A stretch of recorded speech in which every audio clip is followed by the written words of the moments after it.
The history of wrestling in Japan is filled with legends, pioneers, and revolutionaries.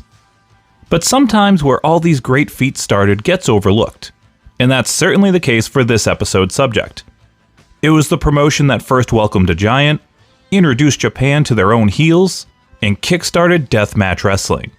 This is Defunct Championship Wrestling Episode 26, International Wrestling Enterprise, the IWE.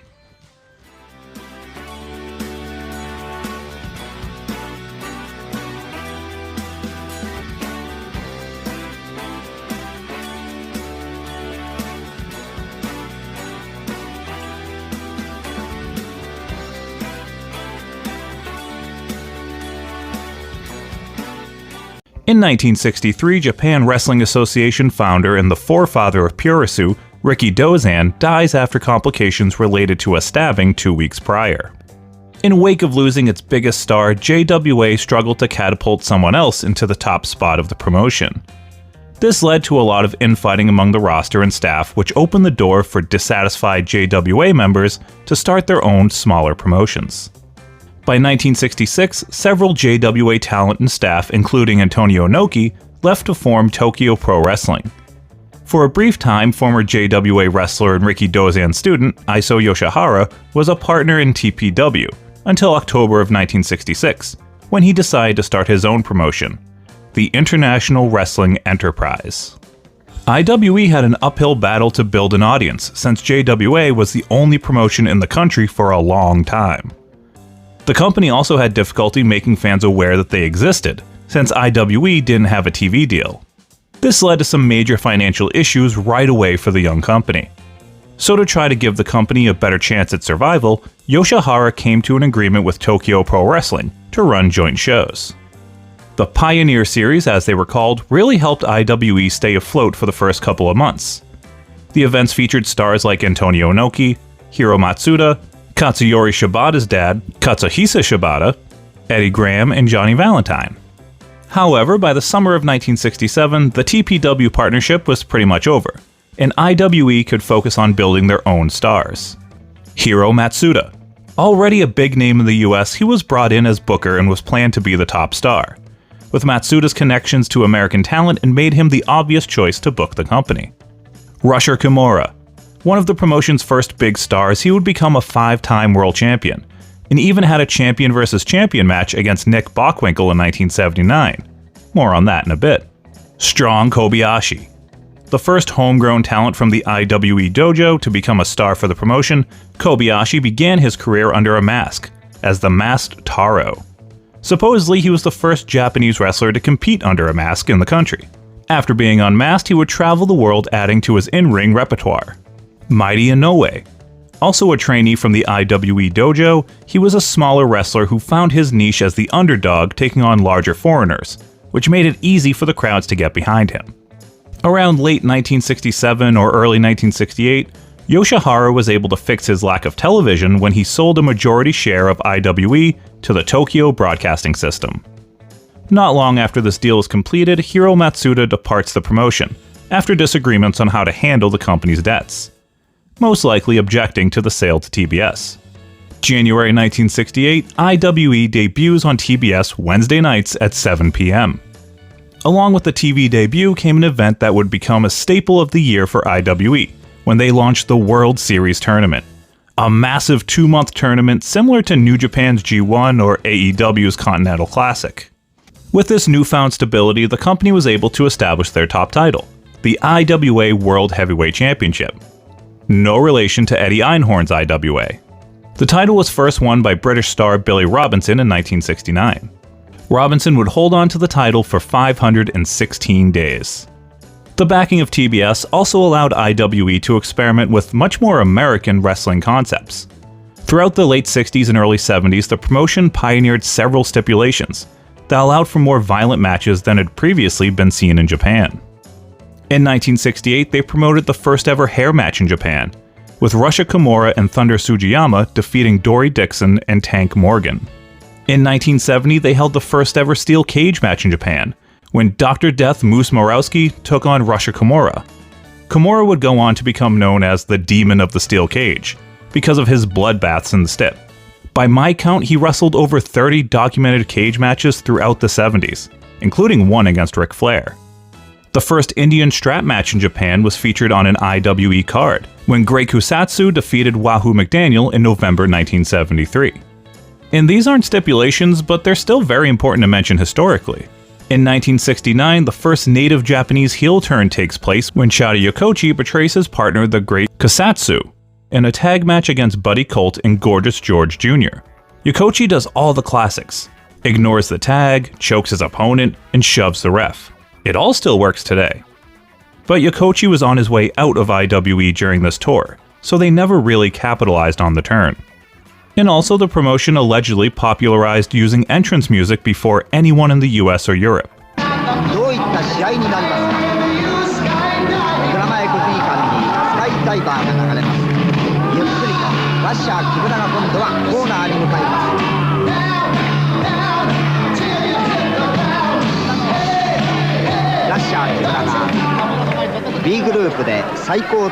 By the early 70s, IWE was ready to welcome a new crop of talents from around the world throughout the decade.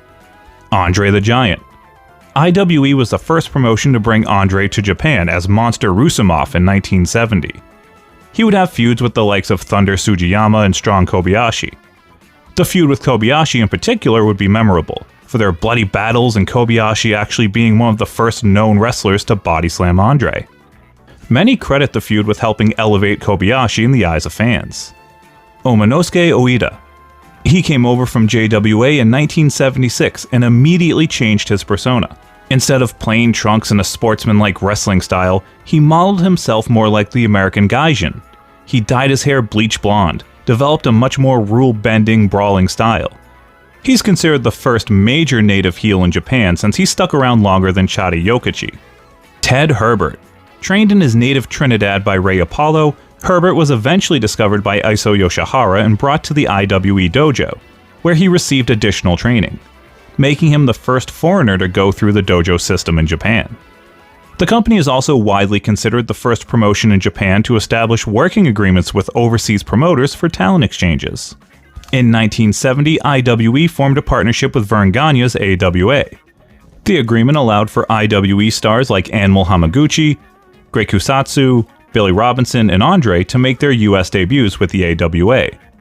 It also saw AWA stars like Ray Stevens, Greg Gagne, Blackjack Mulligan, and the man himself, Verne Gagne, come to Japan for IWE. Verne would even make multiple AWA world title defenses in IWE.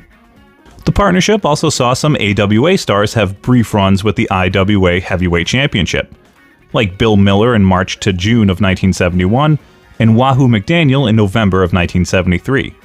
And in between those two reigns? Yeah, that was Strong Kobayashi. He held the championship for over 800 days. A couple of years later, IWE entered into a looser partnership with Stampede in Calgary. The agreement would bring Smith Hart, Bobby Bass, and Keith Hart from Calgary to Japan. And IWE would send over Animal Hamaguchi, Mr. Hito, and others.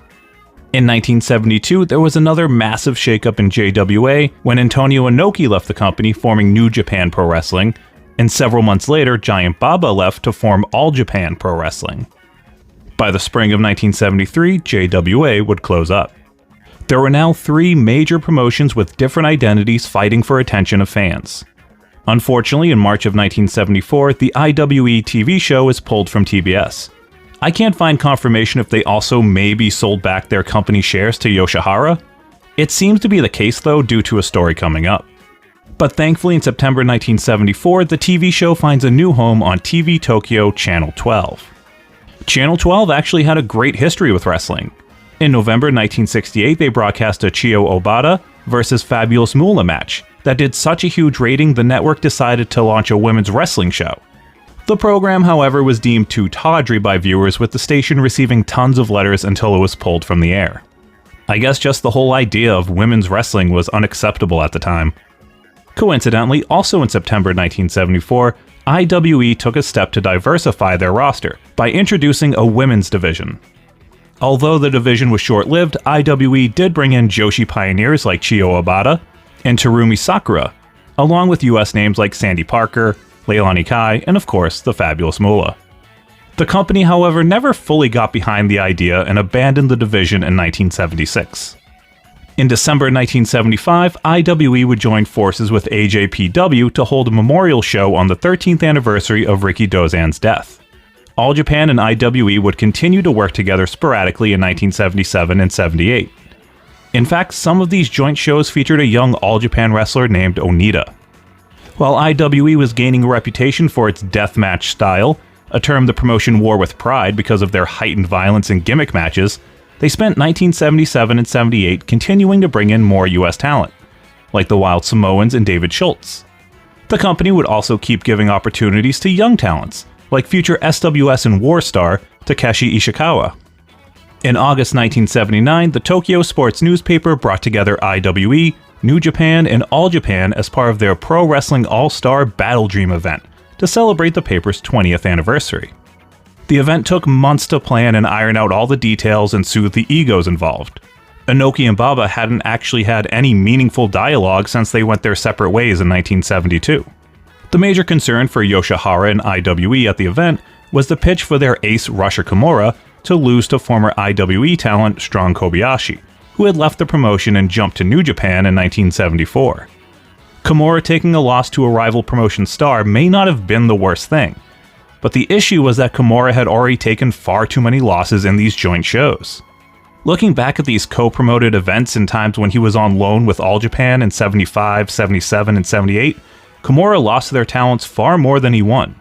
And very few of those wins were clean. A lot of DQs and countouts. He never came out a strong competitor in the end, and that had to hurt the legitimacy of IWE in the fans' eyes.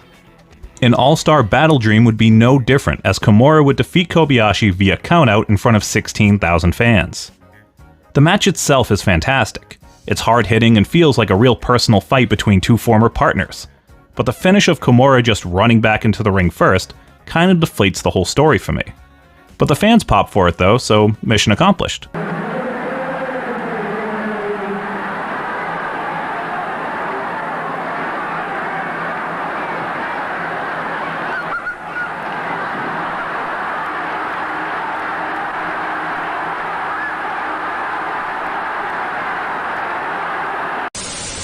Hey, Editing Scott here, and I just wanted to update my opinion on this match. Upon a second viewing with the sound on the whole match this time, I've come around to that finish not being the Kimura killer I initially thought it was. The crowd was so hot for the match the entire time. Before they even touched, the crowd is going nuts. Take a listen.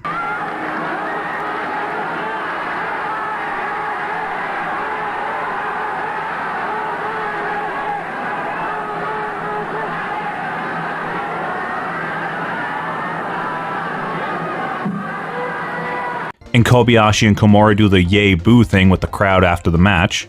So while I'm still not a huge fan of the finish, I do understand that it probably needed to be done to protect Kobayashi. Alright, back to the video. With the decade closing, IWE starts to tone down their in-ring style. The matches are still very good, but blood and gimmick matches become far less frequent. Except for the Rusher Kimura vs Gypsy Joe feud, they actually had some great bloody brawls. They also refreshed the roster a bit, bringing in North American names like Ron Bass, Killer Carl Krupp, and Jake Roberts. IWE also brought back some stars they hadn't featured in a few years, like Nick Bockwinkel, Dick the Bruiser, and the Cuban Assassin. But IWE wasn't entirely done showcasing evolution either. In November 1979, Mach Hayato would debut. The Japanese native actually traveled to Mexico to start his wrestling journey in 1976. He really took to the lucha culture so much that he would adopt a mask in 1978. Hayato would travel extensively through Latin America and a bit in the US, not returning to Japan until getting the offer from Yoshihara and IWE. As the first Japanese luchador, he wowed crowds with topes, wheelbarrow spots, tilt-a-whirls, and other moves that, while not perfect, were certainly a glimpse at things to come with the likes of Ultimo Dragon. Hayato on the roster also opened the door for other luchadors to come in and obviously get to wrestle Hayato, giving the IWE audience a taste of authentic lucha libre. They also gave Ashura Haru a push, eyeing him as the potential future ace of the company. Unfortunately, that future wouldn't last very long. While All Japan and New Japan thrived, IWE continued to struggle throughout 1981, shutting down in August after 14 years in operation. Their final show featured a main event cage match of Goro Tsurumi taking on Terry Gibbs, with the bout going to a double knockout. I don't think I've seen that before. Many people place the blame on Iso Yoshihara being a great mind creatively and thinking outside the box, but wasn't a very savvy businessman, which I think is evident in how he allowed his stars to be sacrificed on joint shows. I really can't nail down the exact reason they closed up. Accurate and consistent attendance numbers are hard to come by. They stayed on the air at Channel 12 until they went out of business. Even though TV wasn't as significant for making money back then, it was still important advertising. The only thing I can think of is that the rosters of New Japan and All Japan, including the Gaijin, were far more appealing to fans. The big two were just too big for a third promotion to compete and survive at the time. After IWE's closure, many of their talents would move on to other promotions, like Rusha Kimura, who would join New Japan, whereas Mighty Inoue and Ashurahara would go to All Japan. Not long after IWE shut down, Yoshihara would become the booker for New Japan, and hold the position until his death in 1985. International Wrestling Enterprise existed for over a decade, and we still have so little footage of it in comparison to other promotions from the same time or just a few years later. I don't know if it's a tape ownership thing where TBS and Channel 12 owned the rights and just taped over most of the shows, as was common practice at the time. Obviously, home recording was still in its infancy during IWE's peak years, so I doubt someone is sitting on a treasure trove of original TV recordings. There's a lot of Rusha Kimura and Mighty Inoue footage, but other talents like Ted Herbert, for instance, seem to have no surviving footage. IWE showed where Japanese wrestling was heading. It was step one in the evolution to what we have today. Throughout the 1980s and 90s, we'd see so many promotions trying all sorts of different presentations to stand out, whether that be UWFI's shoot style, Universal Lucha Libre's lucha style, or FMW's hyperviolence. In his book Bankruptcy, former FMW owner Shoichi Arai referred to IWE as his favorite promotion growing up. He was even given free tickets once by IWE sales manager and ring announcer Toshio Suzuki. IWE was so ahead of its time. Yoshihara was able to identify where wrestling was going. He knew Andre would be a huge star, no pun intended. He knew fans were ready for Japanese heels. He knew that wrestling was going to get stiffer and more violent. I hope that people rediscover it and see the influence IWE had on the business. Let me know your thoughts about IWE in the comments, and feel free to leave any other suggestions for future DCW episodes. And a major shout out to JS_Tokyo12CH here on YouTube. They seem to have whatever surviving IWE footage is out there. Check them out, link in the description along with my playlist. If you'd like to support the channel, you can do so by subscribing or finding me on social media, either here or here. I'm Scott from WrestleSpective. Watch wrestling, love wrestling. Thanks for watching.